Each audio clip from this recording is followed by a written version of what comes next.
하나님은 우리의 피난처가 되시고 우리 찬양 드리시고 하기 시작합니다.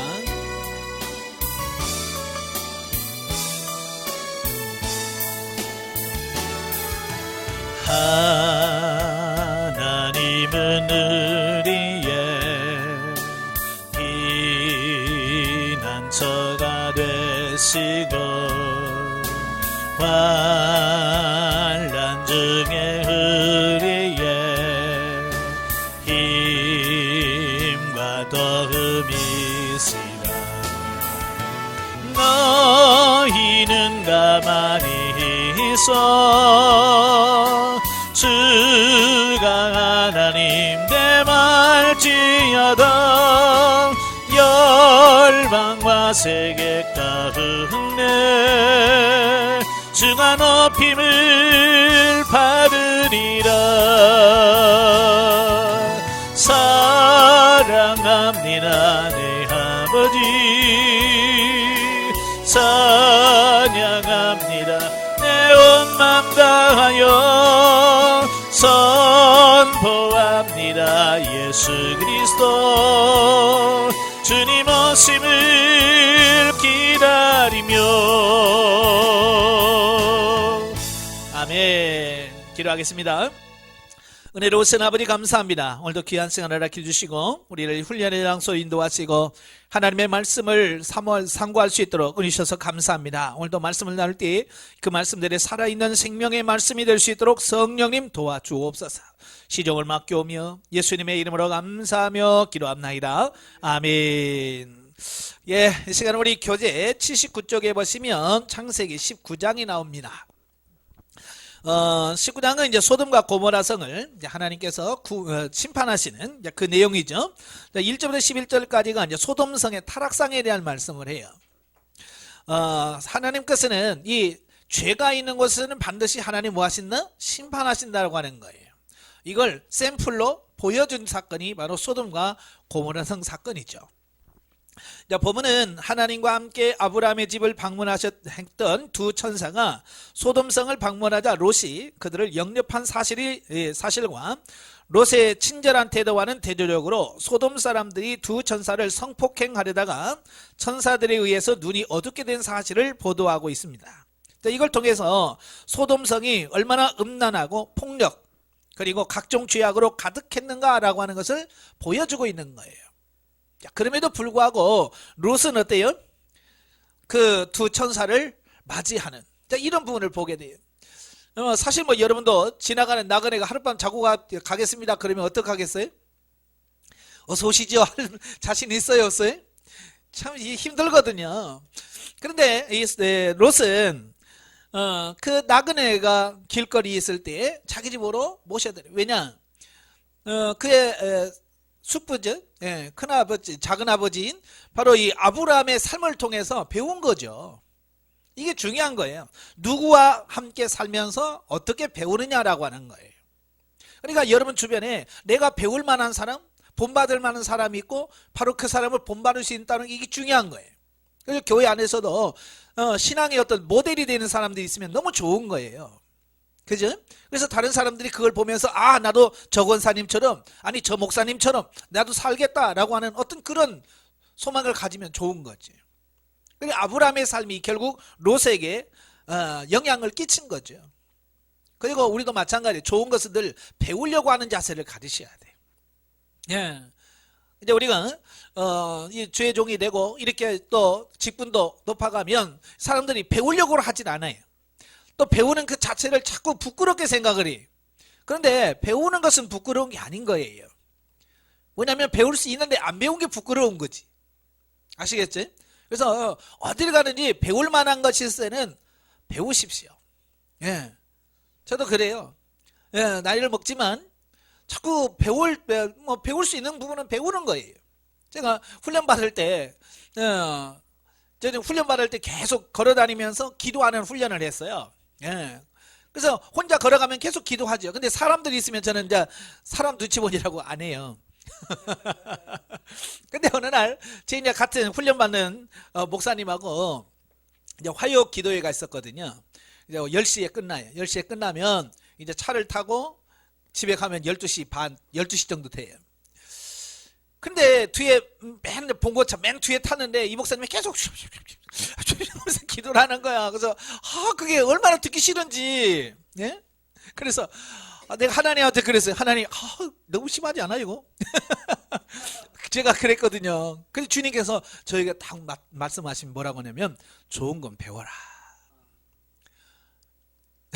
좋은 건 배우라고 말씀하시는 거예요. 그래서 뭐 저도 그러시군요. 알겠습니다. 그래서 둘이 막 하면서 둘이 기도했어요. 이런 거예요. 그러니까 어찌 보면 내 생각이 앞서서 배우기 싫어하는 이런 분도 많이 있거든요. 또 자존심 때문에. 그러나 그게 더 좋은 거라고 생각이 되고 믿어지면 바로 자존심 보고 다 내려놓고 배울 수 있는 그런 삶이 되셔야 돼요. 자, 한편 하나님께서 두 천사를 소돔으로 보내신 것은 하나님의 벗이요 의인이었던 아브라함의 조카 롯을 구출하기 위함이었다. 그죠? 굳이 보낼 필요 뭐 있어요, 그냥. 예? 밤중에 그냥 유황불 때리면 다 죽을 텐데. 근데 하나님께서 이 두 천사를 보낸단 말이에요. 왜요? 예. 그 롯을 구원하시려고 하는 거예요. 즉 하나님은 비록 소돔성의 죄악이 극에 달해 그 심판을 늦출 수는 없었지만 그 심판에 앞서 택한 백성의 구원을 위해 천사들을 앞서 보내신 것이다.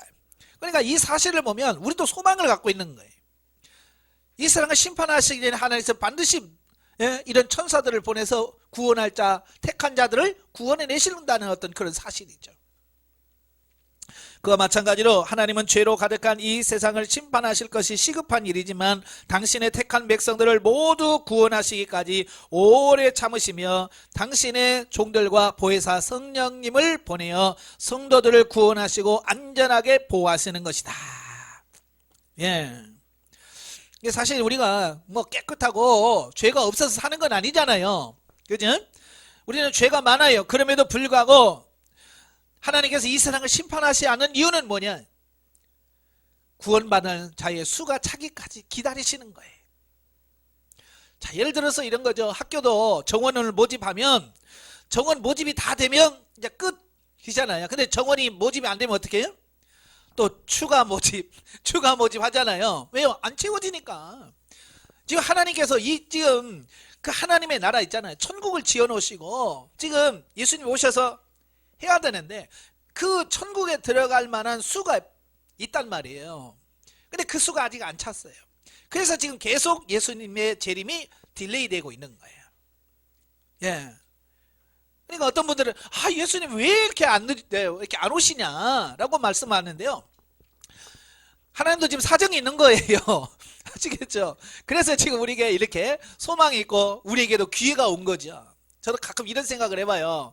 만약에 10년 전에만 예수님 오셨다, 아니 20년 전에만 예수님 오셨으면 나는 이런 생각 해보셨어요? 안 해보셨어요? 저는 가끔 그런 생각 해보거든요. 예? 지금 오신다고 해도 좀 부족한데요. 내가 좀 더 예수님을 닮고 좀 더 성장 성숙한 뒤에 주님이 오셨으면 좋겠다고 생각하는데, 예? 10년 전에 오셨으면 더 형편없잖아요. 예. 그러니까 예수님이 어찌 보면 재림이 늦으시는 것은 우리에게는 엄청난 은혜요 복이라는 사실이에요. 자, 11절부터 29절까지 보면 롯 일가의 구원 및 소돔과 고모라 성의 멸망에 대한 내용이 나오는데요. 자, 본문은 소돔과 고모라 성에 대한 하나님의 심판을 매우 긴박한 전개로 기록하고 있다. 특히 본문은 하나님의 불심판의 목전에서도 소돔에서 떠나기를 지체하고 있는 롯과 그의 가족을 두 천사가 강권적으로 소돔성 밖으로 이끌어내는 사실을 보여주는 전반부와, 예. 참 여기서 보면 인간이 얼마나 미련한지를 알 수 있겠지. 지금 하나님께서 뭐 하시겠다고 하는 거예요? 지금 심판하시겠다는 거잖아요. 하늘에서 유황불이 떨어져 이 생을 다 태우겠다는 거예요. 그럼에도 불구하고 나가는 것을 지금 뭐예요?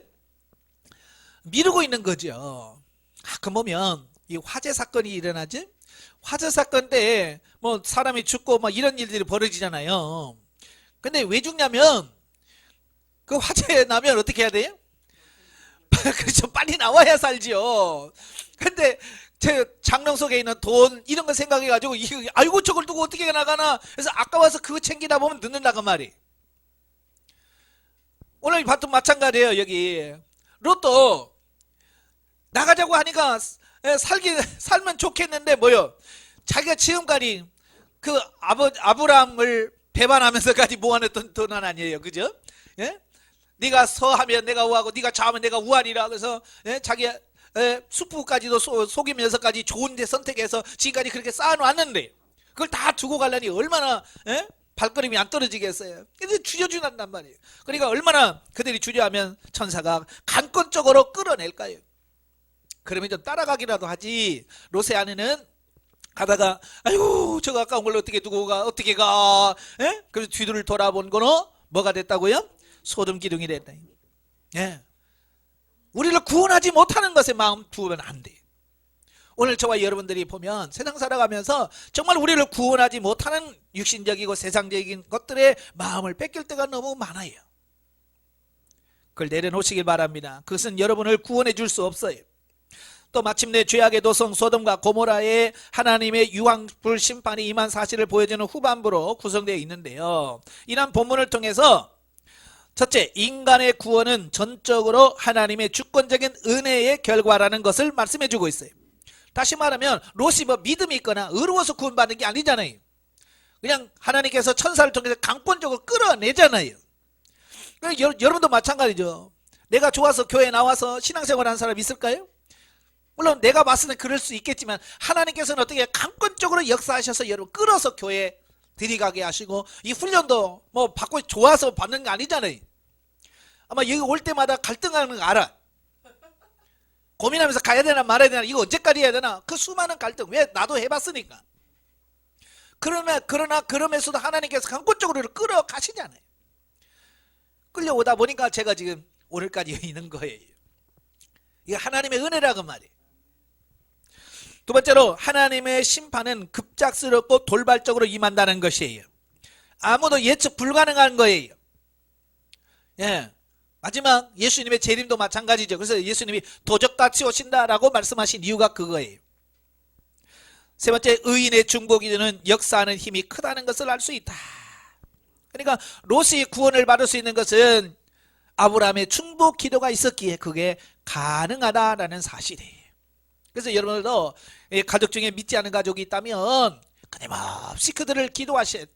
예, 중보 기도하셔야 돼. 남편을 위해서, 자녀를 위해서, 부모를 위해서 계속해서 중보 기도해 줬을 때 때가 되면 하나님께서 롯을 구원하시 강권적으로 하나님께서 그걸 끌어들이신다. 그 다음에 30절 38절에 보면 롯과 그의 두 딸 간의 근친상 간의 범죄가 나와요. 보면은 이제 소돔과 고모라 성이 멸망 사건 직후에 발생한 사건으로서 첫째 30절 35절은 멸망의 도성 소돔에서부터 하나님의 강권적이고도 주권적인 은혜로 인하여 간신히 구출받은 롯과 그의 두 딸이 함께 굴 속에 거하던 중 두 딸이 인본주의적인 생각으로 후손을 얻을 생각으로 그의 부친인 롯과 근친상간의 범죄를 범한 사실. 참 이건 뭐예요? 전에도 말씀드렸지만 항상 인간적인 방법, 육신의 방법은 항상 뒤끝이 안 좋아요. 예, 그래서 우리가 항상 하나님 어떻게 할까요? 라고 하나님께 묻고 하나님께서 말씀하신 대로 순종하는 이 부분이 돼야 되는데, 예, 탁 하는 인간의 그 순간적으로 탁 오는 생각들이 있잖아요. 이 생각들에 붙들리면 오늘 롯의 두 딸처럼 그렇게 육신의 방법을 쓰게 되고 결국 육신의 열매가 맺히게 되어지는 거예요. 그래서 결국 그 두 딸이 부친과의 근친상간을 통해서 두 자녀를 낳습니다. 예, 바로 모압과 베남미죠. 이게 이제 성경에 많이 나오는 모압 족속과 암몬 족속 이야기예요. 예, 바로 육신의 열매는 반드시 영과 부딪히게 돼 있어요. 앞으로 이스라엘 역사 속에서 이들은 한결같이 어때요? 이스라엘과 계속해서 부딪히는 역할을 하는 거예요. 그러면 육신의 열매의 결과라고 하는 사실이에요. 그러니까 당장 눈앞에 보이는 어떤 이익이라든지 열매만 바라보면 우리도 이렇게 살 수밖에 없다는 것을 기억하시길 바라요. 결국 롯은 지극히 세속적인 선택의 결과 세상적인 부요를 쫓아 점차 죄악의 도성으로 깊숙이 빠져들어감으로써 비록 하나님의 유황불 심판으로부터 구원을 받았지만 그의 재산과 아내와 사이까지 잃어버렸다. 또한 두 딸과의 근친상간이란 실로 치욕적인 사건의 장본인이 되면 물론 그 죄의 후손으로 인하여 선민 이스라엘이 엄청난 시련을 겪게 함으로써 후세 사람들에게 영원히 지탄의 대상이 되고 있다는 것을 말씀해 주고 있습니다. 그래서 우리가 무엇을 하든지 선택을 할 때에 신중하고 기도하면서 육신의 생각이 아니라 하나님께 주신 생각을 따라 행할 수 있는 그런 삶이 되어야 된다 그 말이에요. 자, 영적이해 보겠습니다. 당시 타락한 사회 속에서도 도덕적 순결을 유지한 롯의 가문은 두 가지 면에서 인정을 받을 만하죠. 첫째, 나그네를 기쁜 마음으로 대접하는 것과 또 두 딸의 순결성. 예. 자, 이와는 대조적으로 당시 소돔인의 타락상을 보여주는 한 예로 정혼한 사이들의 태도를 들을 수 있다. 아마도 그들은 그 사회 속에서 그나마 신실한 청년들이었을 것이다. 그죠? 롯이 자기 사위로 삼으려고 한 사람들은 그나마 그 중에서도 나은 사람 아니에요. 그죠? 예, 그럼에도 불구하고 그들은 장인의 심각한 경고를 농담으로 여길 만큼 당시 소돔성은 부패했었다라고 하는 거예요. 예. 그러니까 장인이 될 사람의 말을 농담으로 여길 정도로 영적으로는 깜깜한 어떤 그런 삶을 보게 되는 거예요. 또한 롯의 두 딸은 비록 처녀로서 육체적인 순결성은 유지하였으나 정신적으로는 이미 타락에 물들어 있었다. 이들이 행한 부친과의 근친상간은 선민의 대적이 될 민족의 조상을 잉태하는 결과를 가져왔다. 예. 20장입니다. 20장 81페이지 보시면 아브라함의 또 두 번째 실수가 나와요. 1절부터 7절까지면 아브라함의 그랄 이주와 실수.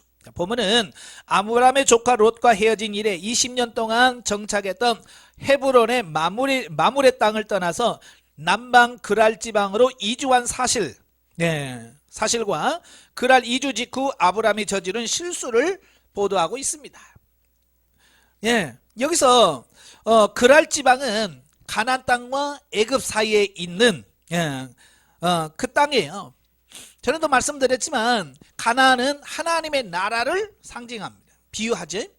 자, 그런데 애굽 땅은 세상 나라를 비유합니다. 예, 그러니까 하나님을 섬겨야 될 하나님의 땅에 거주해야 될 사람이 세상에 거하면 반드시 거기에 대한 문제가 생기게 돼 있어요. 그래서 여러분도 마찬가지예요. 목회해야 될 사람이 목회를 안 하면 문제가 생기고 하나님을 섬겨야 될 사람이 하나님을 섬기지 않으면 거기는 반드시 문제가 생긴다고 말이에요. 그러니까 아브라함이 가나안 땅에 머물지 않냐고 다른 데로 내려가니까 거기는 뭐가 생겨? 문제가 생길 수밖에 없는 거죠. 예. 그래서 우리는 하나님과 멀어지면 반드시 문제가 생긴다라는 거예요. 꼭 기억하십시오. 예. 그래서 하나님과 멀어지면 기도하던 사람이 기도 안 하면 문제 생깁니다. 예배하던 사람이 예배 안 하면 문제 생겨요. 봉사하던 사람이 안 하면 문제가 생깁니다. 예. 늘 하나님과의 관계를 우리가 점검해 보셔야 돼요. 내가 정말 하나님의 관계가 늘 가까이 있는가, 바로 세워져 있는가, 이 부분에다가 초점을 맞추는 그런 삶이 되셔야 돼요. 자, 그런데 여기서 이제 아브라함의 실수가 나오죠. 자, 그 아브라함의 실수가 뭐냐면 자신의 생명 보존을 위해서 아내 사라를 누이라고 속인단 말이에요. 예. 그래놓고 사라가 그랄 왕 아비멜렉의 첩이 될 뻔한 사실을 말합니다. 이런 아브라함의 실수는 약 24년 전 가나안 이주 초기에 기근으로 인해 애굽으로 내려갔을 때 범한 실수의 재현이었다. 여러분, 이걸 보면서 느끼는 게 뭐냐면 사람이 변화된다는 게 쉬워요, 어려워요? 참 어려워요. 24년 전에 애굽에 내려가서 바로와 자기 아내를 결혼시켜줬잖아요. 그 실수를 24년이 지난 이후에 또 다시 한단 말이에요. 이걸 통해서 사람의 변화가 얼마나 어려운지. 예. 가끔 보면 저한테 와서 그래요. 이제 영성훈련 한 2개월 3개월 받으신 분이 와서 목사님 나는 왜 이렇게 안 변하는지 몰라요. 그분은 어떤 사람이 자기를 너무 좋게 보시는 분들이에요. 여러분, 사람이 그렇게 쉽게 변화되지 않습니다. 즐겨요. 엄청 즐깁니다. 오늘 아브라함처럼 변화됐나 24년 전에 그것이 또 올라와요. 여러분들 훈련 받다 보면 그래요. 이제 좀 됐나 싶으면 예전의 습관들이 또 나옵니다. 예. 그래서 우리가 끊임없이 정신을 바짝 차려야 되는 거예요. 예. 그래서 완전하게 우리가 육신이 처리되지 않으면 또 나오게 돼 있어요. 제가 가끔 이런 표현을 써요. 제가 초등학교 때 보면 왜 우리 어렸을 때는 꼭 학교에서 그 운동장 풀 뽑는 거 다 애들 시켰잖아요. 그죠? 그래서 가끔 내일 올 때 홈이나 괭이 이런 거 갖고 와라 그래요. 그러면 또 학교 갈 때 다 하나씩 들고 가잖아요. 그러면 이제 뭐 1학년은 요짝, 2학년은 요짝 해서 쭉 나눠주면서 풀 뽑으라고 그래요. 얼마나 놀고 싶어. 근데 빨리 놀고 싶은데 이거 막 풀은 안 뽑히고. 근데 저들이 쓰는 방법이 있죠. 삽 있잖아요, 삽. 나를 세워가지고 슉 이렇게 건만 밀어버려. 건만 슉 밀면 위에서 보면 풀이 없죠. 깨끗합니다. 호미로도 이렇게 캐야 되는데 뿌리채 뽑아야 되는데 안 뽑아요. 그냥 득득 긁어버려. 위에만 막 긁어. 그 다음에 빗자루로 싹 쓸어버리면 풀이 안 보이잖아요. 그래서 얼른 하고 이제 교무실에 가서 선생님 다 했습니다. 그러면 선생님이 창문 쫙 열어보고 보면 깨끗하거든요.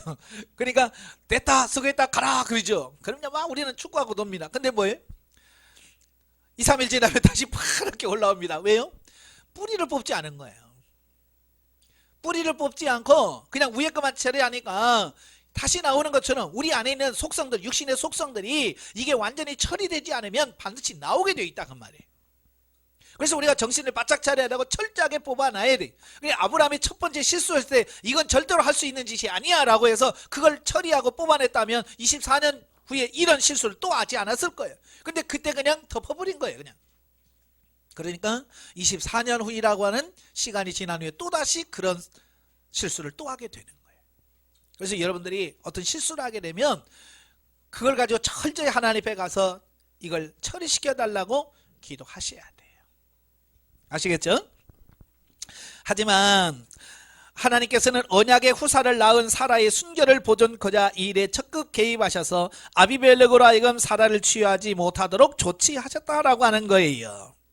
참 여기서 놀라운 것은 뭐예요? 18장에서 이미 하나님께서 사라에게 나타나서 네 이름이 뭐지? 사라지. 이제는 사라라고 해라. 이름을 바꿔줬잖아요. 그러면서 뭐라고 그랬어요? 내년 이맘때 내가 아들을 낳으리라. 하나님이 약속을 받았어요. 전에는 아브라함만 받았다면 이제는 사라까지도 하나님의 약속을 받았어요. 이제 1년 후면 이삭을 낳아요. 근데 그 이삭을 낳을 그 아내를 지금 뭐 한 거예요? 지금 아비멜렉의 첩으로 지금 보내는 거잖아요. 참 이걸 보면서 만약에 여기서 하나님께서 개입하지 않으셔서 만약에 이 사라가 아비멜렉하고 결혼해가지고 첩이 됐다면 구속사가 어떻게 이루어지겠어요? 이 하나님의 구속사가. 그러니까 얼마나 하나님 다급하시겠어요? 그러니까 하나님께서 아비멜렉이 나타나서 너 걔 건들면 너 죽는다. 하나님께서 개입할 수밖에 없잖아요. 참, 여러분도 하나님 너무 힘들게 하지 마세요. 하나님 바쁘셔. 이 골치 아픈 이 70억을 구원시키려고 하니까 얼마나 바쁘시겠어요. 근데 여러분까지 그 하나님 복잡하게 만들죠. 그죠? 그러니까 절대로 일 만들지 마시고 우리가 하나님 앞에 일 만들기 전에 하나님 어떻게 할까요? 라고 물어서 순종해 가십시오. 네? 일 다 절려놓고 하나님 어떻게 안 됩니까? 이러지 말고 하기 전에 네? 가끔 저희 애들한테도 그러고 집사람한테 그래. 쟤들 일 좀 만들지 마. 일 만들기 전에 나한테 먼저 얘기를 해라. 그렇잖아. 일을 만들기 전에 이야기하면 쉽잖아요. 해결 방법이 나와. 근데 일 다 저질러고 손 어찌할 수 없어요. 그때서 손 들면 진짜 그 해결하기가 어려운 거죠. 자, 8절부터 18절까지 보면 아브라함을 향한 아비멜렉의 책망과 아브라함의 변명 및 화해가 나와요. 자, 보면은 글 아래서의 아브라함의 불신앙적 행위를 보여주는 지난단락의 연속부분으로서 사라를 취하려다가 꿈속에 나타나신 하나님의 경고를 들은 그랄랑 아비멜렉이 아내를 누이라고 속인 아브라함의 행위를 책망한 사실과 아브라함이 누구예요? 믿음의 조상 아닙니까? 하나님의 택한 종이에요. 그런데 지금 누구한테 지금 책망 듣고 있어요? 하나님을 모르는 이방 왕인 그랄 왕에게 지금 책망받고 있는 거예요. 지금 이걸 오늘날 시대로 말씀드리면 하나님의 말씀을 전하는 주의 목사가 저 중한테 절간의 중한테 그런 식으로 살면 안 된다라고 책망드는 거고 뭐가 다를 바 있어요? 똑같은 거죠. 그러니까 우리가 잘못 살면 세상의 손가락질을 받는 거예요. 왜 교회가 지금 세상의 손가락질을 받죠? 왜요? 목사니까. 목회자가 왜 욕을 얻어먹어요? 세상에 빛이 되지 못하니까. 아브라함처럼 선택받아서 믿음의 조상이 되었지만 그렇게 살지 못하니까 책망을 들을 수밖에 없는 거예요. 그래서 저와 여러분들이 이 말하는 거, 행동하는 거, 이거 하나하나를 하나님의 지도 인도하심 속에서 철저하게 이걸 변화시켜가는 그런 삶이 되어야 될 줄로 믿습니다. 아시겠죠?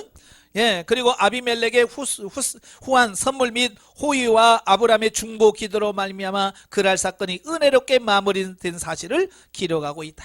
그러니까 하나님이 살아계셔서 역사했으니까 이렇게 아름답게 끝나지. 예? 하나님이 안 계셨다면 어떡할 뻔했어요. 결국 하나님은 자기 꾀에 스스로 빠져 아내를 빼앗겼을 뿐만 아니라 거짓말한 죄로 이방 왕에게 책망까지 듣는 등 극도의 궁지에 빠진 아브라함에게 도움의 손길을 뻗치사 그를 일으켜 세우시고 그를 중보 기도자로 삼으심으로써 아브라함의 위신을 세워주셨던 것이다. 아마도 아브라함은 이 사건을 통해서 자신의 연약함과 하나님의 도우심을 깊이 깨달았을 것이다.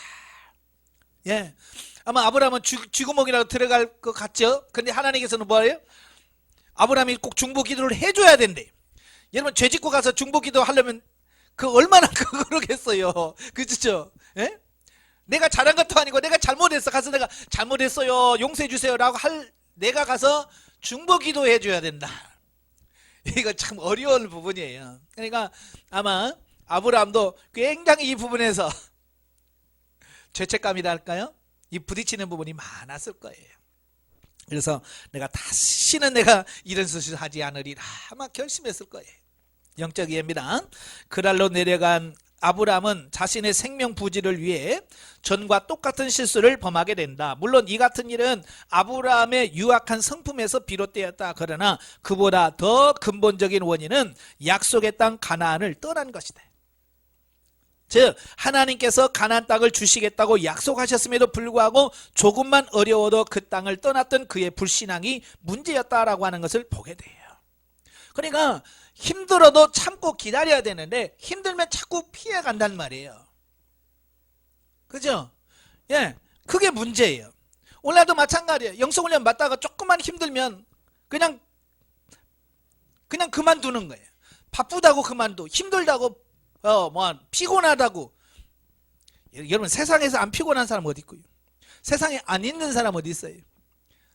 유치원 다니는 애들 봐요. 걔들도 아유 힘들어 그러고 들어와요. 집에 들어올 때 애들부터 시작해서 안 힘든 사람 없어요. 그 힘든 부분을 우리는 견디고 이겨 나가야 돼요. 아무리 힘들어도 하나님을 떠나지 않기를 바랍니다. 예, 보면은 마치 방탕한 불효자식이 자식의 소행과 그 뒷책임을 감당하는 부모의 사랑을 연상케 한대. 아브라함의 삶을 가만히 보면 이런 거예요. 그 말썽꾸러기 자식이 가서 문제 일으키면 엄마들은 돈 싸들고 와서 아이고 용서해 주세요, 죄송합니다, 봐주세요. 그래서 문제 해결해 주는 어떤 그런 모습을 쫙 보게 돼. 동일한 실수의 반복에도 불구하고 하나님은 그를 포기하지 않으시고 또다시 은혜를 베풀어 보호하신다. 이처럼 하나님은 능력과 사랑으로 택한 자를 보호하심으로 구속사를 기쁘신 뜻에 따라 이루어 가신다. 그죠? 우리가 한번 실수할 때 하나님께서 야, 쟤 안 되겠다 하고 포기했으면 여러분 지금 이 자리에 있어요, 없어요? 없죠. 끝까지 하나님은 사랑하시고 또 사랑하셔서 오늘 지금 이 자리에 있는 거죠. 그 자체로 우리는 하나님께 감사할 수 있는 우리가 되어야 될 줄로 믿습니다. 자, 21장으로 가지요. 21장은 이삭의 출생과 이스마엘의 추방 및 아브라함과 아비멜렉의 언약 체결에 대한 내용이 나와요. 자, 1절부터 7절 이삭의 출생입니다. 보면은 아브라함을 향한 하나님의 후사에 대한 거듭된 약속의 실현으로 드디어 하나님께서 아브라함의 가정에 이삭을 허락하신 사실을 보도하고 있다.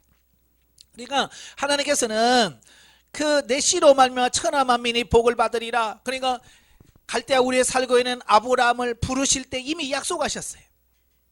또 중간중간에 또 17장에서 18장에서 계속해서 하나님께서 후사를 주겠다고 약속했잖아요. 사람은 잊어도 하나님은 결코 잊지 않으시는 거예요. 그 약속이 때가 되니까 성취되더라 그 말입니다. 아시겠죠?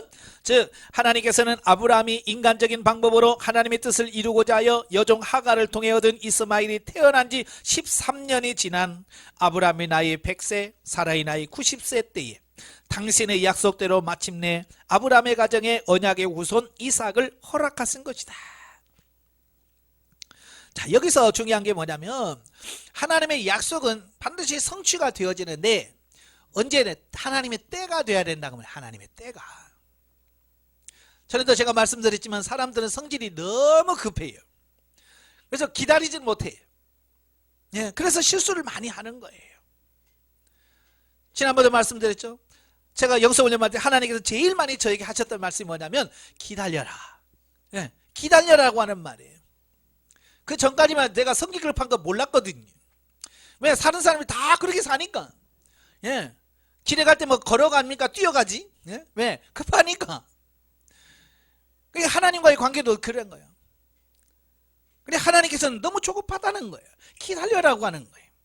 그래서 아브라함도 25년 만에 하나님이 약속해 주어진 25년 만에 때가 되매 이삭을 주신 거예요. 혹시 여러분 하나님이 약속해 주신 거 있으셔요? 기다리셔야 돼. 조급해서 또 아브라함처럼 또 하갈하고 해서 이스마엘 낳지 말아요. 예. 그건 불행의 시작이에요. 또 다른 불행의 시작.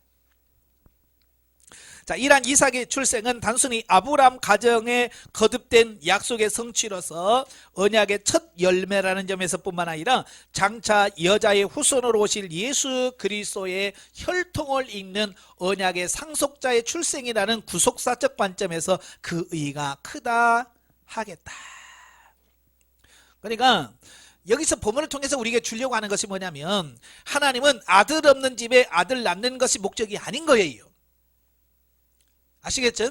단순히 아들 없는 집에 아들 하나 주셨네? 그게 아니라 하나님은 구속사를 이루시기 위한 과정으로 아들을 낳게 하셨다라고 하는 거예요. 많은 분들은요, 야 기다려봐, 하나님이 아브라함에게 아들 줬잖아, 너도 낳을 거야 라고 하는 어떤 낳을 거야만 자꾸 초점 맞추면 어려워지는 거예요. 하나님 안 주실 수 있잖아요. 그렇죠? 또 주실 수도 있고. 그러니까 정말 중요한 게 뭐냐면 낳고 안 낳고가 중요한 게 아니라 하나님의 뜻이 뭐냐, 하나님의 계획하신 바가 뭐냐, 그 계획하신 바가 성취되어지면 되는 거예요. 예, 아시겠죠? 그러니까 아들이 없이 하나님의 뜻을 이룰 수 있다면 그것도 감사한 거죠. 그죠? 물론 또 하나님 자식이 있어서 하나님의 뜻을 이루는 것도 낫지만 우리는 그러니까 어떤 문제보다는 그 문제를 통한 하나님의 뜻이 무엇이냐를 정확하게 아는 것이 중요하다 그 말이에요. 예. 그래서 제가 늘 물으라고 하는 이유가 거기에 있어요. 하나님께 늘 물으셔야 돼요. 아버지, 이건 무슨 뜻입니까? 돈이 없을 때도 하나님 왜 나에게 돈이 없게 하셨지요? 그 하나님의 뜻을 물으시라 그 말이에요. 자, 8절부터 21절까지 보면 이제 하갈과 이스마엘의 추방 사건이 나옵니다. 자, 보면은 이삭이 출생한 지 약 3년 정도가 지난 때에 발생한 사건으로 하갈과 이스마엘의 추방 사건을 언급하고 있는데요. 자, 이삭의 출생으로 말미암아 아내 사라와 첩 하갈 그리고 적자 이삭과 서자 이스마엘 사이에 갈등이 노골화되자 아브라함이 결국 하갈과 이스마엘을 집에서 추방한 사실을 보도하고 있는 전반부와 쫓겨난 하갈과 이스마엘이 광야에서 방황할 때에 하나님께서 그를 도우시고 약속으로 이루한 사실을 보도하는 후반부로 구성이 되어 있다라고 하는 거예요. 자, 이건 뭘 말하냐면 오늘날 저와 여러분들에게도 그대로 적용될 수 있는 부분이에요. 전에도 말씀드렸죠. 여기서 영과 육의 갈등. 이삭은 약속의 아들이, 이스마엘은 육신의 자녀예요. 예, 그러니까 영과 육을 예표한단 말이에요. 그래, 이 둘이 항상 같이 있으면 뭐가 돼요? 갈등이 생길 수밖에 없어요. 자, 그래서 하나님께서는 결국 육신이 파쇄돼야 돼요. 하갈하고 이스마엘이 떠나야 그 가정에 화목함이 오죠. 그죠? 오늘 여러분도 마찬가지예요. 내가 육신이 팔팔하게 살아있는 한 영과 육이 계속 부딪힘을 통해서 우리는 행복이라는 게 없어요. 늘 불화가 우리 안에 있다는 거예요. 그러나 육지적 자아가 파쇄되고 깨어진다면 더 이상 그 갈등은 없어지는 거예요. 아시겠죠? 그래서 여러분 안에 있는 육적 자아가 하나님의 은혜와 능력으로 파쇄돼야 돼요. 그래서 육이 파쇄되면 더 이상 이런 갈등이 없다 그 말이에요. 그러니까 하나님께서는 이런 사실을 우리에게 가르쳐 주려고 아브라함에게 야, 네 자식 이스마엘 내 보내. 이런 영적 진리와 영적 비유를 모르니까 사람들이 뭐라고 해요? 하나님은 참 매정하다. 어떻게 그렇게 싹 그걸 내보내라고 하냐? 어? 이렇게 한단 말이에요. 이런 영적 비유를 모르면 그렇게밖에 이해를 못한다 그 말이에요. 그래서 쫓겨난 이스마엘을 하나님께서 또 나타나셔서 그를 이루하시고 약속해 주잖아요. 너를 지켜주겠다. 근데 중요한 것은 하나님께서 이스마엘에게 약속을 하지만 영적인 약속을 안 해요. 육적으로 네 수가 너의 자손의 수가 많아질 거고 이런 육적인 것은 축복을 주는데 영적인 복을 안 줘. 예, 바로 이게 세상 사람들에게 주어진 부분이에요. 육신적인 것은 우리 어찌 보면 예수 믿는 사람보다 잘 될 수도 있고요, 자녀도 더 잘 낳을 수도 있고요, 사업도 더 잘 될 수 있어요. 그런데 그 안에는 뭐가 없어요? 영적인 복이 없어요. 그러나 예수 믿는 사람은요, 사업 안 될 수도 있어요, 돈 없을 수도 있어요, 육신적으로 아플 수도 있어요. 그러나 그 속에는 뭐가 있어요? 하나님의 영적 축복이 있고 영적 약속이 있다라고 하는 거예요. 그러니까 이걸 바라볼 수 있는 눈이 있어야 돼요. 그러니까 예수 믿을 때 우리가 어렵다고 자꾸 어려운 데다만 초점 맞추시면 안 돼요. 예, 그걸 통해서 하나님께서 뭘 말씀하시려고 하는지 하나님의 뜻에다 초점 맞추셔야 돼요. 이러한 본문은 아랍 족속의 기원을 보여줌과 동시에 순수한 언약 후손의 보존을 위한 하나님의 구별 작업을 보여준다는 점에서 그 의의가 크다. 사도 바울은 본문의 사건을 빌어서 이신득의 교리를 설명하고 있는 바, 즉 바울은 사라와 하가를 각각 은혜와 율법으로, 그리고 이삭과 이스마엘을 각각 약속을 따라 난 자와 육체를 따라 난 자로 규정함으로써 하나님의 은혜를 쫓아 약속을 따라 난 자만이 아브라함의 품에 거할 수 있음을 설파하고 있다는 거예요. 이렇게 볼 때 본문의 사건은 단순히 아브라함의 집의 가정사의 일화로 그치는 것이 아니라 상징성이 매우 강한 계시적인 사건이었음을 알 수 있다라는 거예요. 그러니까 영안이 열려야 이런 깊은 비밀을 알 수 있는 거예요. 사도 바울은요, 벌써 2000년 전에 이 아브라함과 이 사건을 바라보면서 이건 복음과 율법의 비유구나, 정확한 하나님께서 말씀하시려고 그 메시지의 본뜻을 2000년 전에 알았어요.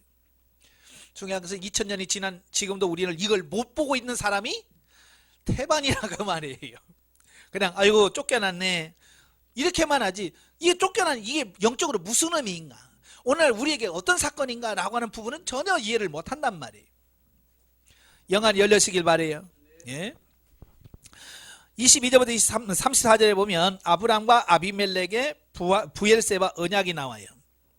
보면은 일전에 아브람의 말만 듣고 사라를 첩으로 취하려고 하다가 하나님의 경고하심을 들은 바 있는 아비멜렉과 아브람이 이 부엘세바에서 상호 불가침 및 화친 조약을 체결하는 장면이 나와요. 자, 이것은 가나안 땅에서 아브람의 세력이 날로 확장되어 가자 당시 가나안의 블레셋 땅에서 막강한 세력을 지닌 그랄 왕 아비멜렉이 먼저 화친을 제의했고, 이에 아브람이 기꺼이 응함으로써 상호 화친의 조약이 체결하게 되어지는 것을 보게 됩니다. 자, 그런데 가나안 땅의 이주민이요 유랑자에 불과했던 아브라함이 이처럼 주변에 강대한 세력들이 두려워할 정도로 급성장한 것이 모두 언약에 근거하여 아브라함을 창대케 하신 하나님의 도움과 보호의 손길 때문이었다라고 하는 거예요.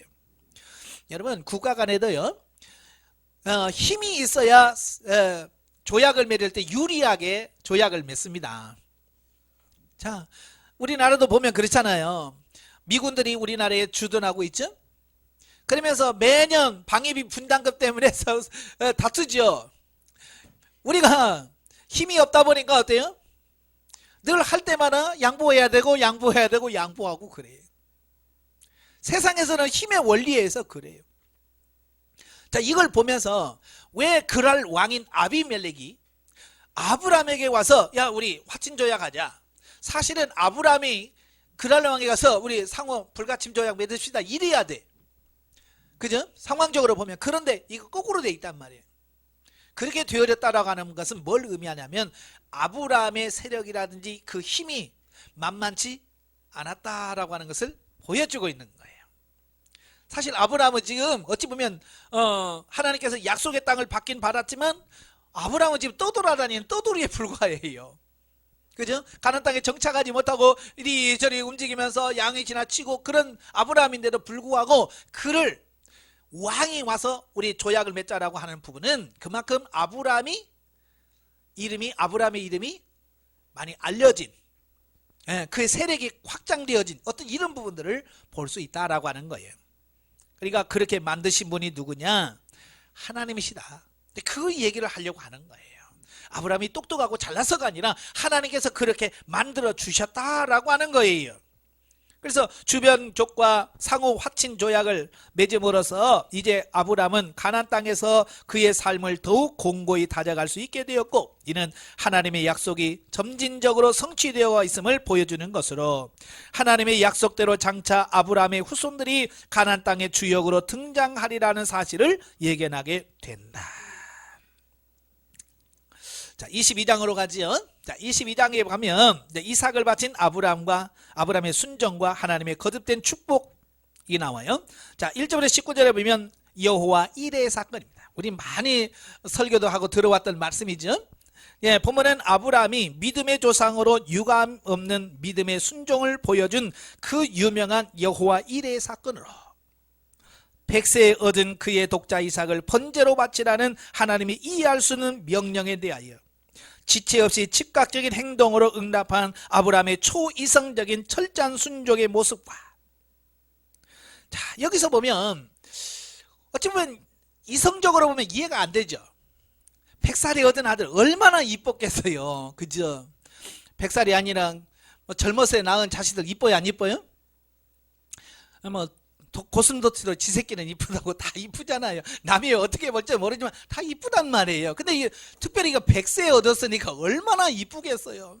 그런데 갑자기 하나님께서 그 아들을 하나님께 제물로 바치라는 거예요. 여기서 제물 번제라고 하는 말은 뭐예요?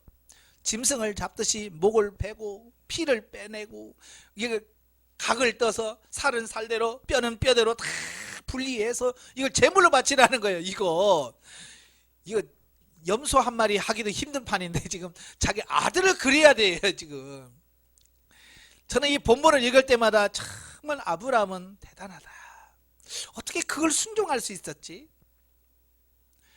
오늘날 만약에 하나님께서 여러분의 자녀를 야, 네 자녀 선교사로 보내라 그러면 어떡하겠어요? 잠깐만요, 하나님. 좀 생각 좀 해보고요. 우리는 그럴 거 아니에요, 그죠? 아, 나 하나로 내가 목사하는 걸로 족하지 않습니까? 이걸로 어떻게 안 되겠습니까?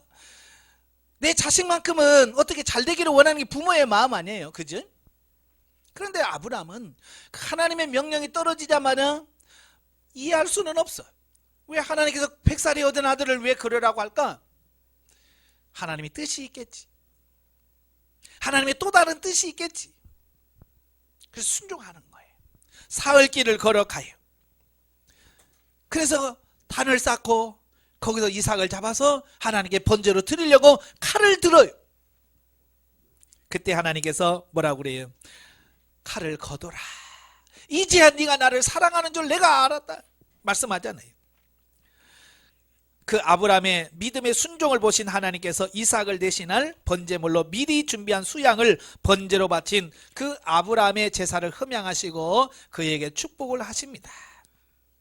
아름다운 순종의 사건을 보도하고 있는 것이다. 여기서 여호와 이레란 하나님께서 이삭을 대신할 번제물을 미리 준비하신다라고 하는 기념하는 칭호다 그 말이에요. 그럼 아브라함만 여호와 이레일까요? 어때요? 여러분 여호와 이레 경험하신 적 있어요, 없어요? 많지요. 순간순간 보면 하나님께서 다 예비하신 거예요. 교회 개척하려고 하면 하나님께서 예비하신 장소가 있어요. 그죠? 못 찾으니까 뭐 우리는 헤매고 돌아다니죠?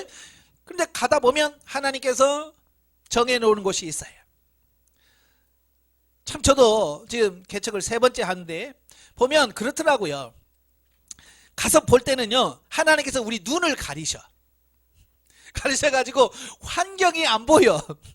그냥 하나님께서 열이 나를 보내시나 보다. 그래서 계약 다 끝내고 가면 그때서 눈을 열어서 보여주는데 아이고 내가 왜 들어왔지? 그런 환경이에요. 처음부터 눈을 띄우면 안 가. 왜 가? 왜냐 나를 훈련시킬 장소로 하나님께서 다 합당한 장소를 예비해 놓으신 거예요. 저도 96년도에 첫 번째 개척을 하는데요. 이제 갔어요. 가서 보니까 좋더라고요. 주변에 교회도 없고. 그래서 이제 개척할 만하다. 그래서 계약을 하고 딱 가서 나중에 가서 보니까요. 왜 이렇게 교회가 많아 주변에. 그전에는요. 안 보이더라고요. 주변에 교회가 안 보이고요. 옆에 무당집 뭐 이런 그 빨간 깃발 뭐 대나무 깃발 한 집이 저는 안 보였었거든요. 근데 계약 마치고 나중에 가서 보니까요. 왜 이렇게 주변에 많아? 야, 그걸 보면서 야, 하나님께서 눈을 가리셨구나. 하나님 눈을 가리신 거예요. 그래서 가게 하셔. 왜? 그것이 내가 훈련의 장소로 가장 적합하다고 하나님께서 보셨기 때문에 그런 거예요. 어쩔 수 없어요. 하나님께서 그렇게 인도하실 때 거기서 우리 감사하시고 기뻐하시고 하나님의 뜻을 찾아가신 여러분 되시길 바랍니다. 자, 사실 인간의 이성으로 판단해 보면 독자 이삭을 제물로 바치라는 하나님의 명령은 아브라함을 하여금 열국의 아비가 되게 할 것이라고 하는 약속과 모순되는 것으로서 인간이라면 누구나 이 일을 제기할 수밖에 없는 요구였다. 그죠? 열국의 아비가 되겠다. 네가 낳은 자식이 하늘의 별처럼 바닷가의 모래처럼 많게 주겠다. 그래놓고 하나 준 아들을 그것도 번제로 잡아 죽이래. 그러면 하나님의 약속이 어떻게 돼요? 무효되잖아. 없어져 버리잖아요. 하나 있는 자식이 없어지면 그 약속은 깨지는 거 아니에요. 그리고 우리 이성으로 보면 도무지 이해가 안 되는 부분들이야 그 말이에요. 하지만 아브라함은 체험을 통해 하나님은 죽은 자를 살리시며 없는 것도 있는 것처럼 부르시는 분으로서 당신의 약속을 능히 이루실 줄을 믿고 신속하게 명령을 실행에 옮겼다는 거예요. 아브라함이요 25년 동안 그 훈련하는 과정 속에 바로 이 믿음이 생긴 거예요. 죽어도 살릴 거라고 하는 것, 없어도 하나님께서 있는 것처럼 부르신다는 사실을 그가 깨달은 거예요. 그러니까 그렇게 순종할 수 있었던 거죠. 자, 우리도 마찬가지로 우리가 훈련받으면서 여러 가지 경험들을 통해서 하나님이 경험되어지면요, 그 다음부터는요 어떤 것도 순종할 수 있는 믿음이 생겨요. 근데 경험하지 않으면 그 믿음이 생길 때까지 갈등을 하게 되어지는 거예요. 쉽게 예를 들어서 이런 거죠. 11조 처음 믿음이 와서 12조 내라는 게 쉽지 않잖아요. 그죠? 그렇지 않아도 지금 돈이 부족한데 11조 내면 더 부족하지 않나? 자, 그런데 실제로 내가 11조를 해보고 하나님께서 채워지는 것을 경험해 보면 이건 없어지는 게 아니네, 부족한 게 아니래라고 하는 믿음이 확실히 들면 나중에 진짜 먹을 밥이 없고 끼니가 없어도 하나님께 11조 내는 어떤 그런 믿음이 된다고 하면, 왜? 반복적인 하나님의 경험을 충분히 경험하면 여기서 그런 믿음이 생기는 거예요. 그러니까 아브라함도 25년 동안, 또 여기 25년 동안 훈련받았죠. 또 이삭이 나가지고 한 15, 16년 동안 훈련받았죠. 합쳐서 한 40년 훈련받은 거예요. 40년 동안 아브라함이 훈련을 받다 보니까 그런 하나님에 대한 믿음, 신뢰가 생긴 거야. 그러니까 아들을 잡아서 번제로 드려라 그래도 할렐루야 할 수 있는 믿음이 생긴 거예요. 여러분도 하나님께서 그런 믿음을 키워 가실 거예요.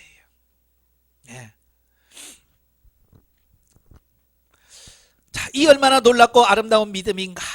이런 믿음이야말로 죽은 자도 살리시는 것이다. 결국 아브라함은 이 믿음으로 그의 사랑하는 독자를 잃지 않고 오히려 큰 축복의 약속을 받았으며 오늘날 우리 믿는 모든 자의 조상이 된 것이다.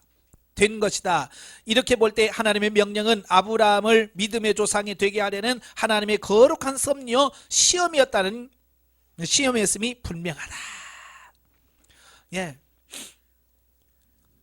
여러분도 하나님께서 이런 훈련을 하실 거예요. 이런 시험을 하실 거예요. 어때요? 이 길 통과할 자신이 있어요, 없어요? 하나님의 시험 통과할 자신이 있어요, 없어요? 우리 지금 맨날 깐딱깐딱하고 있잖아요. 지금 올 때마다, 오실 때마다 이걸 가마라, 이거 언제까지 가야 되나? 우리가 늘 그러고 있다는 말이. 가면 하나님께서 충분히 다 해주실 텐데도 왜 지금까지도 그렇게 해오셨잖아요, 하나님께서. 예, 그러니까 그런 확신을 갖고 끝까지 가야 된다, 그 말이에요. 자, 20절부터 24절에 보면 나홀의 후손들이 나와요.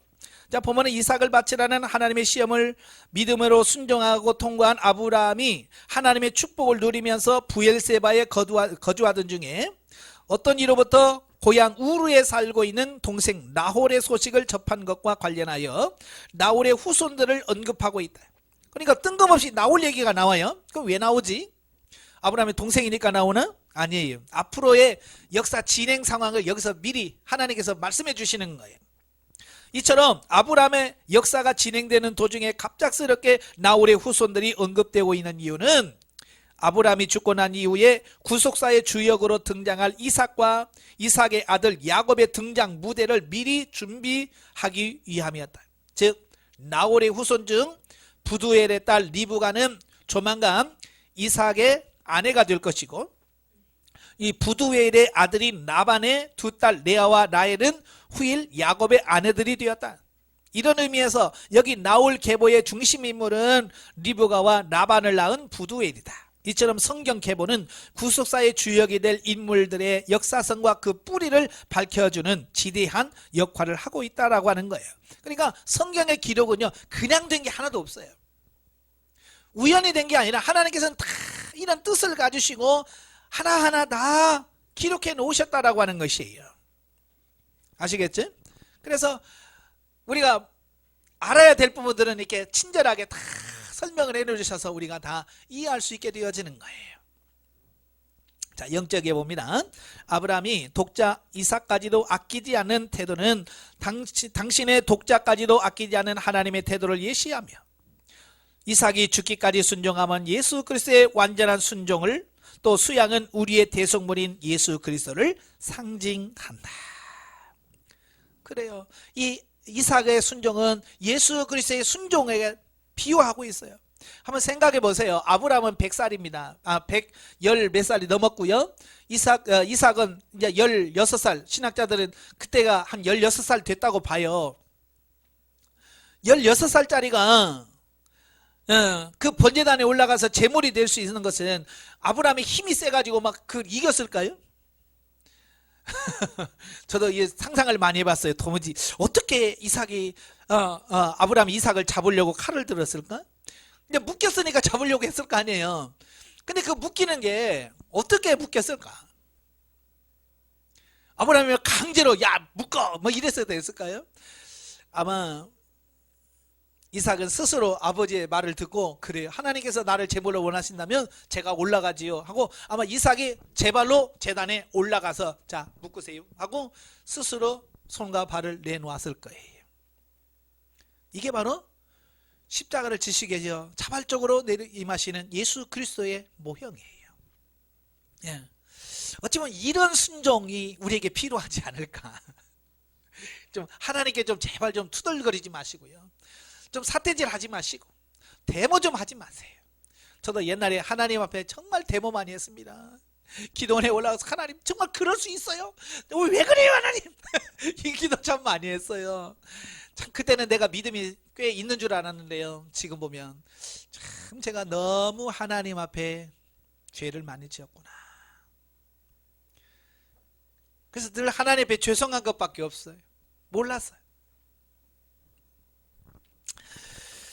예, 23장으로 가지요. 23장은 이제 결국 사라의 죽음과 막벨라 굴의 구입 사건이 나와요. 1절부터 20절은 사라의 죽음과 장례. 보면은 아브라함과 함께 언약의 참여자가 되었던 사라의 죽음과 그의 장례에 대한 언급으로서 모두 세 부분으로 나눠집니다. 전반부인 1절과 2절은 사라의 죽음에 대한 언급으로서 65세의 나이로 아브라함을 따라서 우르를 떠나 가나안 땅에 들어온 지 62년, 언약의 후손 이삭을 낳은 지 37년 만에 사라는 127세라는 나이로 남편 아브라함을 떠나 영원한 하늘 가나안 땅으로 들어갔다라는 거예요. 실로 약속된 언약의 자손의 어머니로서 모든 믿는 자의 어머니가 될 사라는 이 세상에 사는 동안 남편 아브라함의 충실한 반려자요 동반자로서 믿음과 순종의 나그네의 삶을 살았다. 어찌 보면 우리나라 말로 하면 팔자가 참 기구한 여인이 사라예요. 그죠? 이래 남편 만나서 좀 살까 그랬더니 애가 없어서 고생했지요. 갑자기 하나님께서 나타나서 아무도 없는 가나안 땅으로 가라고 하지요. 남편 따라서 오지요. 와사가 또 지 살겠다고 바로한테 팔려가지요. 또 그래서 하나님 구해내서 살다가 하여간 기구한 인생을 사는 사람이 누구야? 사라예요. 그런데도요, 아브라함은 사라는 결코 남편을 원망하거나 불평하지 않고, 이게 중요한 거예요. 그래서 베드로전서 3장에 보면 1절부터 쭉 보면 아내들아 남편에게 순복하라 라고 말씀하시고, 5절 6절에 보면 뭐라고 돼 있어요? 사라가 아브라함을 주인으로 섬기고 불렀다, 이 말씀을 해요. 예. 제가 저 경상도에 가서 집회하면서 이 얘기를 했어요. 예? 사라는 아브라함을 나의 주인이여 라고 부르면서 섬겼다. 그 말을 했더니 우리 남편이 아브라함만 같으면요 저는 그렇게 하고 남아요 그러더라고요. 그래서 제가 그래서 몰라서 그 말합니다. 제가 그랬어요. 당신은 몰라서 그래. 아브라함이 누군지 몰라서 그래. 아브라함이 결국은 믿음의 조상이 되지만 믿음의 조상이 되기까지 얼마나 사라에게 지 살겠다고 2번이나 팔아먹은 인간이에요. 어찌 보면 여자로서는 이게 뭐야, 가슴에 큰 상처죠. 그렇잖아요? 그런데도 불구하고 자기를 2번씩이나 지 살겠다고 팔아먹은 그 남편을 끝까지 나의 주인이여 라고 섬겼다는 거예요. 그게 사라의 삶이 보통이 아니었다라고 하는 것을 보게 돼요. 그래서 여러분들도 이 사라의 삶을 본받기를 바래요. 뒤따라가면서 왜 그러냐고 불평하고 원망하지 말고. 다음으로 중반부인 3절부터 18절까지 보면 아브라함이 해쪽 속의 영지 가운데에 막벨라 굴에 있는 에브론의 밭을 사서 사라의 장지로 매입한 사실이 나와 있는데요. 그 이유는 훗날 이스라엘 백성들에게 가나안 땅이 그들의 조상이 묻힐 약속의 땅임을 보여줌으로써 그곳에 들어간 이스라엘 백성들로 하여금 하나님의 언약 백성임을 알게 하고 그들을 향한 하나님의 약속이 반드시 성취될 것을 확신케 하기 위함이었고, 아브라함이 사라의 장지를 매입하는 과정에서 무상으로 밭을 주겠다라고 하는 에브론의 제의를 굳이 사용하고 적당한 값을 지불한 것도 가나안 땅의 극히 일부분이지만 그 땅을 합법적으로 매입함으로써 장차 가나안 땅의 주인이 될 이스라엘의 조상으로서 그 땅을 인치시기 위함이었다라고 하는 거예요. 예, 사실 하나님께서 아브라함을 가나안 땅으로 인도하시면서 뭐라고 그래요? 내가 그 땅을 너와 내 후손에게 주겠다라고 약속했잖아요. 근데 사실은 지금 아브라함 명의로 돼 있어요, 안 됐어요? 진짜 아브라함 명의는 하나도 없어. 땅 한 평도 아브라함의 이름으로 등기된 게 없어요. 자, 그래서 약속만 있지 아무것도 없는 거예요. 심지어 자기 아내가 죽었는데도 그 아내의 묻을 땅도 없는 거예요. 자, 그런 의미에서 하나님께서 이제 내가 이 땅을 주겠다라고 하는 그 어떤 표시, 바로 막벨라 굴을 근처에 있는 그 땅을 구입함을 통해서 이제 하나님께서 이 가나안 땅을 주시겠다라고 하는 확신을 부여하고, 먼 후에도 계속해서 가나안 땅을 하나님께서 자기 자신들에게 주어진 땅으로 인식할 수 있는 어떤 그런 부분이 되어지는 거예요. 자, 예를 들어서 이런 거예요. 자, 고향을 떠나왔어요. 근데 고향에는 식구도 없고 아무것도 없으면 고향 생각해요, 안 나요? 별로 안 나잖아요. 근데 고향에다가 뭐라고 그래요? 선영이라고 그러나요? 이제 부모님들의 묘소가 있다든지 그러면 어떻게 해요? 늘 고향이 아이고 나는 언젠가는 내가 나이 들어서 은퇴하면 내가 내려가야지, 어떤 그런 생각을 갖잖아요. 그죠? 그러니까 뭔가가 그를 중심적인 어떤 부분들이 필요한 거예요. 그러니까 나중에 이삭도 야곱도 다 그 고향을 생각하는 거예요. 그래서 애굽에까지 내려갔지만 그 야곱이 뭐라고 그래? 내가 죽거든 나를 이 땅에다 묻지 말고 저 가나안 땅에 그 부모의 선영에다가 나를 장례에다 매장해라. 그 말을 하잖아요. 우리 겉으로만 보면 아유 자식들 고생 많이 시키게 그냥 가까운 데다 묻지. 우리 그것만 생각할 수 있다고 말해요. 근데 야곱이 왜 그러냐면 그 후손들에게 너희가 지금 애굽에 살지만 이것이 영원한 땅이 아니야. 우리가 갈 곳은 거기야 라고 하는 사실을 가르쳐 주기 위해서 일부러 고의적으로 그 먼 곳에다가 장사 지내라고 한 거예요. 예, 바로 아브라함은 그걸 안 거예요.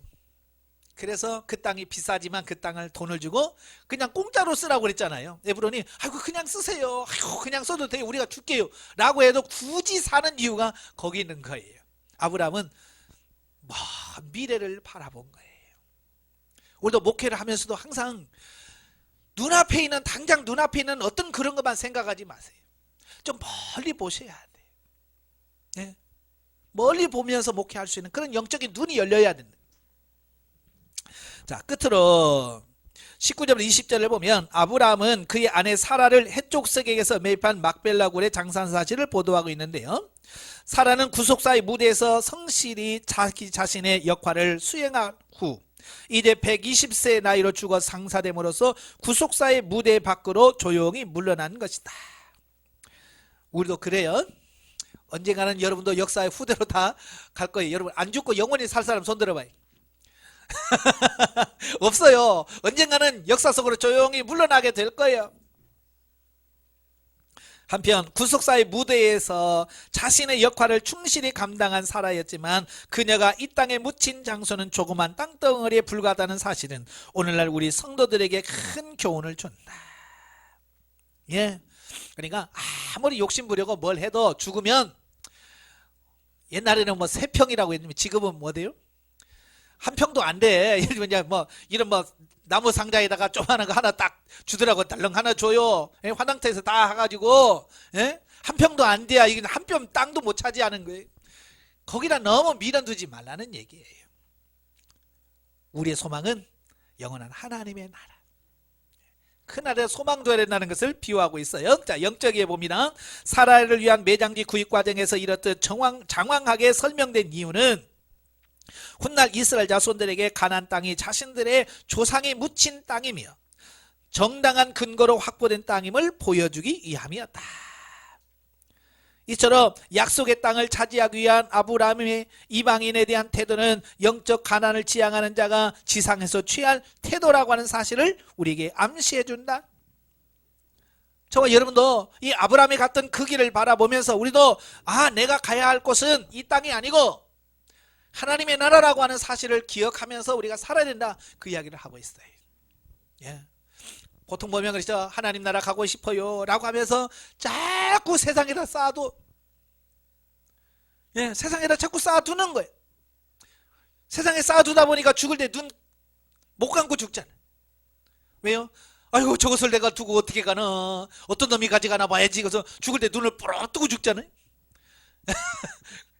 여러분 세상에다 너무 밀어두지 말아요. 쌓아두지 말아요. 자, 24장으로 가죠. 자, 이삭의 결혼을 위한 사절 파견과 이삭과 리브가의 결혼이 나와요. 1절부터 9절 이삭의 아내 선택을 위한 준비. 본문에서는 아브라함과 사라의 합법적인 언약의 후손인 이삭의 결혼 문제가 전개되고 있는 과정에서 아브라함이 그의 노복인 엘리에셀과 환도뼈 언약을 맺고 그로 하여금 이삭의 아내를 선택하도록 했다라는 거예요. 여기서 이 엘리에셀이 나오죠. 예, 노종입니다. 아브라함과 오래 살면서 그 집에서 어떤 가정의 모든 책임을 졌던 사람이에요. 얼마나 그에게 아브라함이 엘리에셀을 신념했냐면 하나님께서 자식을 주겠다고 하는데 안 주잖아요. 그러니까 아브라함이 하나님께 가서 하나님 내 후계자는 엘리에셀입니다. 자, 그러잖아요. 나의 후사는 엘리에셀입니다. 그 말은 뭐예요? 나 죽으면 내 재산을 다 이 엘리에셀에게 다 물려줄 겁니다. 자, 그 얘기거든요. 그만큼 아브라함이 신임을 얻고 신용한 종이 누구냐? 엘리에셀이에요. 얼마나 신임하냐면 자기 아들의 자기 며느리죠. 며느리를 얻는데 자기가 가서 선택하는 게 아니라 그 종에게 보내. 네가 좋다면 좋을 거야. 얼마나 믿었으면 이걸 자기 며느리를 선택하면서 종을 보내서 네가 택해서 데려와 이랬겠어요. 한편 환도뼈 언약은 모두 세 가지입니다. 첫째가 뭐냐? 가나안 족속의 딸들 중에서 이삭의 아내를 택하지 말라는 거예요. 이는 민족적 배타성에 기인하는 것이 아니라 가나안 족속의 비신앙적 이방 풍습을 완전히 배제하고 여호와 신앙의 순수성을 보존하기 위함이다 그 말이에요. 왜냐하면 가나안 땅은요 너무 우상 숭배가 심했어요. 또 성적으로도 너무 타락했어요. 그러니까 신앙적으로 하나님만 온전히 섬길 수 있는 이런 신앙적 토대가 안 돼 있어요. 그러니까 그런 신앙이 없는 여자는 택하지 마라. 그런 얘기예요. 우리는 이제 자녀들 결혼할 때 최고로 우선시로 봐야 될 게 뭐예요?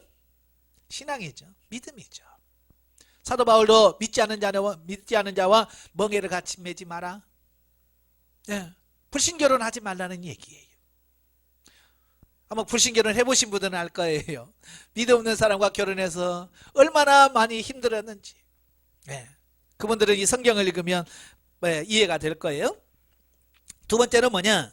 아브람 자신의 고향 친척 족속에게로 가서 아내를 택하라고 하는 거예요. 이건 뭐냐? 언약 백성의 순수한 혈통을 보존기 위함이다 라는 거예요. 언약의 순수성. 세 번째, 만일 여자가 가나안 땅으로 시집 오고자 아니할지라도 이삭을 본토 땅으로 데려가지 말라는 것이에요. 그러니까 엘리에셀이 여자가 안 온다고 하면 이삭을 데리고 가서 보여주고 데려올까요? 이제 그 얘기잖아요. 근데 아브라함은 아니다. 이삭을 데려가지 마라. 그렇죠. 왜 그럴까요? 이삭이 언약의 땅 가나안을 벗어나 문명이 발달한 메소포타미아 지역에서 정착하는 것을 방지하기 위함이었다 그 말이에요. 그래서 메소포타미아는요 문명 발생지예요. 굉장히 잘 사는 곳이에요. 우리나라로 말하면 서울이에요. 서울 중에서 명동 이런 강남 이런 지역이에요. 그러니까 가나안 촌구석에서 살던 사람이 그렇게 화려한 곳에 딱 가면 어떻게 하세요? 내려오고 싶은 마음이 있겠어요 없겠어요? 장가가러 갔다가 아예 거기서 주저앉을 가능성이 있다는 얘기예요. 그래서 아브라함은 안 된다. 절대로 이삭을 데리고 가지 마라 라고 말했다는 거예요. 이는 아브라함은 가나안 땅에 대한 하나님의 약속에 근거하여 하나님께서 자신을 영구히 본토 친척집에서 불러내셨다는 확실한 소명의식과 함께 언젠가는 하나님의 언약대로 이 가나안 땅이 자신의 후손들의 거주지가 될 것이라는 역사의식을 가지고 이러한 맹세를 시켰던 것이다. 네, 그러니까 아브라함은 어떤 세상적인 것, 환경적인 것보다는 하나님 자신을 선택하는 그런 믿음을 소유하고 있었다라고 하는 거예요. 예. 자, 우리도 이런 변화된 아브라함의 믿음을 우리도 본받아야 될 줄로 믿습니다. 예. 24장 10절부터 60절까지 보면 이제 엘리에셀이 그 아브라함의 환도뼈 언약을 맺은 후에 이제 직접 떠나지요. 예. 그래서 이제 보면 이제 세 가지로 이렇게 나눌 수 있는데요. 10절부터 27절이 뭐냐? 이삭의 아내를 선택하기 위해서 우르에 도착한 엘리에셀이 그의 간절하고도 구체적인 기도와 하나님의 도우심과 섭리로 인하여 그곳에서 아브라함의 친동생인 나홀의 가문에 속한 부두엘의 딸 리브가를 순탄히 만난 사실을 보도하고 있다. 자, 지금은 주소가 확실하죠? 그래서 주소만 치면 내비게이션이 다 인도합니다. 근데 이때는 주소라는 게 있을까요? 없을까요? 주소도 없어요. 예, 그냥 대충 어디다라고는 말만 듣고 가는 거예요. 여러분, 이 가나안 땅에서 갈대아 우르까지가 직선거리로 900km예요. 좀 돌아가면 1500km예요. 우리가 서울에서 부산까지가 500km라고 하죠. 그러니까 그 거리에 거의 2배 내지 3배 되는 거리에 먼 거리예요.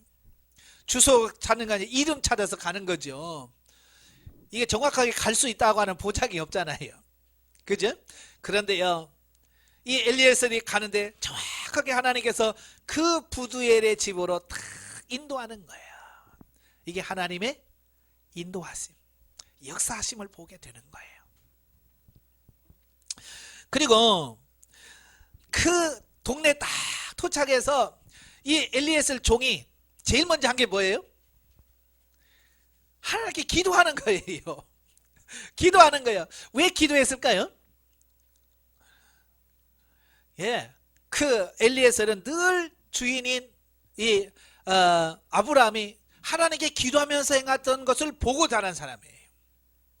그죠?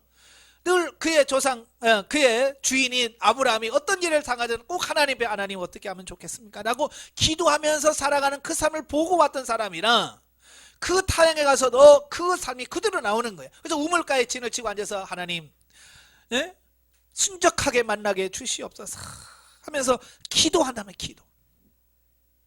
기도하면서 그가 뭐라고 기도하냐면 사실은 막막하잖아요. 그죠? 어느 누구 집에 딸을 데리고 가야 되나, 그 말했을 때 간다고는 할까, 뭐 이런 거 있잖아요. 정말 복잡했을 거예요. 그때 바로 이 엘리에셀이 하나님께 조건부적인 기도를 하는 거예요. 그가 하는 기도가 뭐예요? 하나님, 만약 시집을 가지 않은 처녀가 와서 물을 기를 때에 내가 나에게 물을 달라고 하면 즉시 나에게 물을 줄 뿐만 아니라 내가 말도 안 했는데도 알아서 내가 당신의 나귀와 약대에게 물을 먹이겠습니다 하고 그 물을 주는 여인이 있으면 이 여자는 하나님께서 택한, 나의 주인을 위해서 택한 사람인 줄로 알겠습니다. 이런 신실한 약속을 해요, 하나님 앞에. 우리가 이런 뭐냐, 우리가 하나님의 뜻에 대해서 잘 모르잖아요. 그때 하나님의 뜻을 정확하게 알기 위하여 이런 기도를 할 수 있다 그 말이에요. 저도 예전에 훈련 받으면서 하나님께 물어도 대답은 없지, 그럴 때 제가 썼던 방법이에요. 하나님의 뜻을 물을 때. 그러니까 하나님, 제가 갔을 때 이런 일이 있어지면 이건 하나님의 뜻인 줄 알겠습니다. 그리고 가는 거예요. 가서 내가 정말 하나님께서 한 대로 되면 이건 하나님의 뜻이구나. 그래서 순종하고, 갔는데 안 됐다 그러면 이건 아니구나 라고 돌아오고. 자, 이런 거예요. 하나님의 음성을 듣는 여러 가지 방법 중에 하나가 바로 이 엘리에셀이 기도했던 조건부적인 기도란 말이에요. 예. 어떤 조건을 내걸고 그 조건이 성취가 되면 이게 하나님의 뜻인 줄로 알겠습니다 라고 하는 거예요. 근데 리브가가 그 기도를 마치자마자 리브가가 딱 내려오는 거예요. 그때 당시는 이 옷이라든지 이런 머리하는 이런 것들이 다 보면 결혼했는지 안 했는지가 표시가 되죠. 자, 예전 우리 조선시대도 그랬잖아요. 결혼하면 여자들은 뭐 했어요? 쪽소리 하잖아요. 이렇게 머리 이렇게 해서 비녀로 꼽잖아요. 그러면 저 여자는 결혼했구나. 근데 이 뒤에서 두 갈래로 이렇게 따면 아직 저건 시집 안 간 처녀구나. 그 모습만 보면 아는 것처럼 바로 여자가 내려오면 결혼했구나 이러구나 벌써 착 보면 안단 말이에요. 그래 리브가 쫄래쫄래 내려오는 거예요. 물을 뜨는 겁니다. 그러자 이 여종이 나에게 물을 달라. 그러니까 얼른 어깨에서 물을 내려서 자 마시세요 하고 물을 주고, 말도 안 했는데 내가 당신의 약대에도 물을 주겠습니다 하고 금방 자기가 기도했던 그대로 하는 거예요. 그러니까 그 모습을 가만히 보면서 야, 하나님께서 어떻게 이렇게 내 기도를 빠르게 응답하셨는고 하면서 계속 그 여자를 주시하면서 하나님께서 왜 이렇게 빨리 주셨지? 이렇게 빨리 응답을 주셨나? 자, 그걸 점검하는 거예요. 정말 하나님께서 내 기도를 들으셨구나 확인하는 거예요. 물을 다 주자마자 네가 누구냐? 네 집 딸이냐? 다 물어보니까 기가 막히게 그렇게 찾으려고 했던 부두엘의 딸, 예? 정확하게 만나게 하시는 이 하나님의 역사, 이걸 보게 되죠. 그래서 28절부터 49절까지 보면 엘리에셀이 리브가의 가족들로부터 이삭과 리브가의 결혼은 승낙을 받기 위해서 아브라함의 부귀와 이삭의 탄생 사건, 그리고 아브라함과 그 사이에 맺은 환도뼈 언약의 내용을 쫙 설명합니다. 예. 그리고 리브가를 만나기까지 하나님의 섭리, 자기가 어떻게 기도했고 어떻게 그 기도가 응답이 됐는가를 쫙 설명하는 거예요. 이렇게 세세하게 진술하고 가부간의 답변을 요구한 사실을 보도하고 있고요. 끝으로 50절부터 60절에 가면 엘리에셀의 설명을 듣고 난 리브가의 가족이 주저함 없이 이삭과 리브가의 결혼을 승낙한 사실을 보도하고 있습니다. 왜 승낙했을까요? 그 엘리에셀의 말을 들어보니까 이건 누가 하신 거예요? 하나님이 하신 거예요. 이 하나님이 하셨는 건 어떻게 거부할 수 있겠냐는 거예요. 하나님이 하셨는데 어떻게 우리가 그걸 거부하겠느냐. 데려가라, 결혼시켜라 라고 승낙을 해주는 거예요. 이러한 본문은 실로 그가 그 사자를 내 앞서 보내실지라 라는 아브라함의 믿음대로 하나님께서 친히 당신의 사자를 아브라함의 노종 엘리에셀에게 앞서 아브라함의 고향 땅으로 보내 모든 준비를 해놓은 듯 일이 은혜롭고도 순조롭게 진행되었음을 보여주고 있다. 그러니까 아브라함이 남족을 보내면서 뭐라고 그래요? 하나님께서 사자를 이미 다 보내서 준비하실 거야. 예. 이런 믿음, 어쩌면 저와 여러분들에게도 이런 믿음이 있어야 될 줄로 믿습니다. 예? 그러니까 이런 믿음이 없으니까 우리가 이 땅에 살면서 그렇게 염려하고 근심하고 어떻게 해야 되지 하고 밤잠을 설쳐가면서 어떤 사람은 너무해서 소화가 안 되고, 예? 막 그러잖아요. 이런 믿음이 없어서 그래요. 하나님께서 이루어 주실 줄로 믿습니다. 예. 특별히 아브라함의 노종 엘리에셀의 기도와 충성, 또 하나님의 섭리에 전적으로 순종하는 부두엘 가정의 신앙, 그리고 오직 믿음과 소망으로 아브라함의 노종을 따라 나서겠다고 마음먹은 리브가의 신앙적 결단 등이 어우러져 마치 한 편의 드라마처럼 이삭의 혼사 준비가 이루어지고 있는 것을 보여줍니다. 예, 기가 막히게 이루어지잖아요. 예? 마치 한 편의 드라마처럼 쫙 이루어지잖아요. 이 하나님의 역사란 말이에요. 자, 이렇게 모든 사람들이 하나님께 기도하면서 성령의 지도 인도를 받으면 우리의 삶도 이렇게 되어질 줄로 믿습니다. 그래서 여러분들이 그 훈련을 하셔야 돼요. 범사에 하나님 어떻게 하면 좋겠습니까? 어떻게 하면 좋겠습니까? 라고 물으면서 계속 하나님의 인도를 따라가는, 그러면 이런 살아있는 하나님을 경험하고 체험하게 될 거예요. 자, 61절부터 67절까지면 이삭과 리브가의 상면과 결혼이 나옵니다. 자, 이삭이 결혼할 때 당시 나이가 40세입니다. 그는 3년 전 자신을 끔찍이도 사랑했던 어머니 사라를 여인 뒤 많은 슬픔과 외로움의 나날을 보내었던 것 같다. 그러던 중 자신의 혼사 문제로 엘리에셀이 부친의 고향 친척집으로 가자 모든 것을 하나님께 전적 의탁한 채 조용히 묵상하는 시간으로 나날을 보내었고, 그에 대한 응답으로 하나님께서는 아름다운 미모와 고운 심성, 순전한 여호와 신앙을 지닌 리브가를 이삭의 배우자로 허락하셨다. 참 그렇잖아요. 이삭은 종이 갔는데 도대체 어떤 여자를 데려올지 모르잖아요. 그죠? 자기가 갔으면 에이 마음에 안 들어 뭐 이럴 수도 있지만 자기는 안 가고 종만 보내서 데려오는 여자와 결혼해야 되니 얼마나 이삭도 그러겠어요. 데려왔는데 마음에 안 든다고 할 수도 없고, 그러니까 종을 보내놓고 그가 매일같이 들판에 나가서 하나님 앞에 묵상하는 거예요. 기도하는 거예요. 하나님의 짝지어진 그 배필을 만나게 해달라고. 예. 그러니까 남종은 기도하면서 일을 하지요. 보낸 이삭은 집에서 기도하지요. 그러니까 기도가 잘 이루어지니까 잘 맞아 떨어질 수밖에 없는 거죠. 예. 결국 이삭과 리브가가 만남과 결혼은 하나님의 뜻 가운데서 사랑과 믿음과 기도로 이루어진 신적 경륜의 결과였다라고 하는 거예요.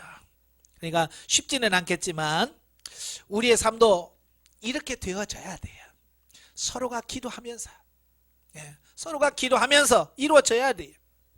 예, 근데 많은 사람들이 기도하면서 하나님께 묻지 않고 자기 생각을 따라 마음대로 하려고 하니까 예, 잘 안 되는 거죠. 어쨌든 이 훈련을 시키신 것도 하나님께서 우리를 그렇게 바뀌으셔서 우리를 사용하시려고 하시는 하나님의 뜻과 섭리 안에서 이 훈련을 받게 하신 줄로 믿습니다. 이렇게 변화되어 가는 저와 여러분 되길 주님을 축원합니다. 기도하겠습니다. 은혜로우신 아버지 감사합니다. 오늘 창세기의 말씀을 통해서 여러 가지 말씀을 듣습니다. 정말로 아브라함이 정말로 믿음의 사람으로 변화되어져 갔듯이 또 그들을 본받고 엘리에셀의 믿음이 그렇게 성장한 것처럼 오늘 우리들도 믿음이 성장할 뿐만 아니라 우리가 목회하는 목양지에서의 성도들도 믿음이 성장해가는 역사가 있도록 주님 도와 주시옵소서. 예수님의 이름으로 감사하며 기도합나이다. 아멘. 하나님 경도입니다.